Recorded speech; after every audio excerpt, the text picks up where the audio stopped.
After over 20 years of living with the wicked Lavan, Yaakov is finally able to return home.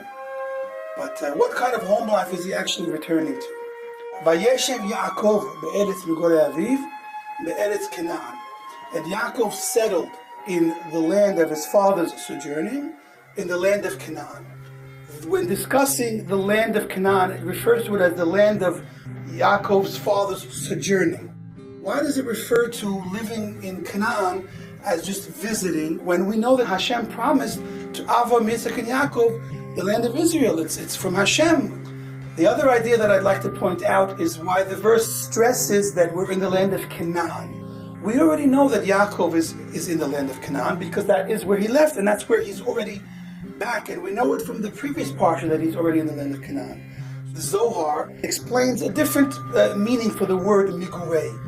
The word migurei we explain to mean being a temporarily dwelling in a place that's not your own. But the Zohar refers to it from the lashon of magur, from using the language of magor, which means fear and dread. So we have two different ideas with what the implication is by talking about the land being a place where either his fathers dwelled or a place that presents some type of fear and dread. Imagine if you go to a place where it's just you and your family, and you're a minority people, and you're far away from your homeland. The people there speak a different language, they have a different ideals, different way of life. So there's a level of awkwardness and even up to fear that can result. We should all be able to appreciate the idea of when you're a small amount of people, just Yaakov and his family, surrounded by many Canaanite people in cities and nations, and your way of life is different. You have a way of life of Torah and mitzvot with a certain ideals, morality, and everyone else around you was, in those times, in those places, they were worshiping idols, they were violent, there was a level of danger. Even though Hashem promised the land of Israel to Yaakov and his descendants, right now it was in the hands of the Canaanite people, and it was really controlled and run by them. The idea of being a sojourner, a just temporary visitor in a place that's not yours, comes together with the idea of magor, fear and dread. So Yaakov is finally coming home. And what does he want more than anything but to be able to settle in the land promised to him and his descendants, and to live as a Jew, to live as Yaakov, the righteous person with his family.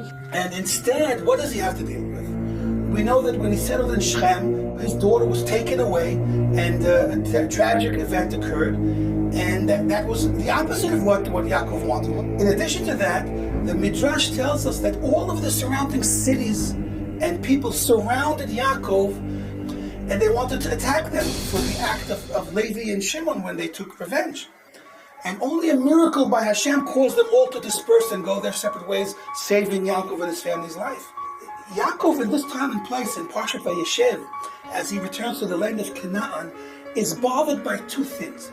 Number one, it's still the land of Canaan. It's not yet the land of Israel.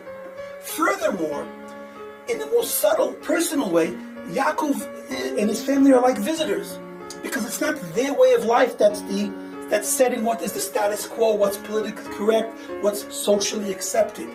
And this message is an eternal message. Today, the Jewish people, we are constantly bombarded with the external and outer threats of pressure and even influence. A Jew has to know that he has him and his family, and they have to create some type of insulation. They have to make a home that's a home of Torah, a home of mitzvot, and they have to raise their children on the proper values of modesty and morality, and following, the halachot that the Torah tells us about in all different aspects of life.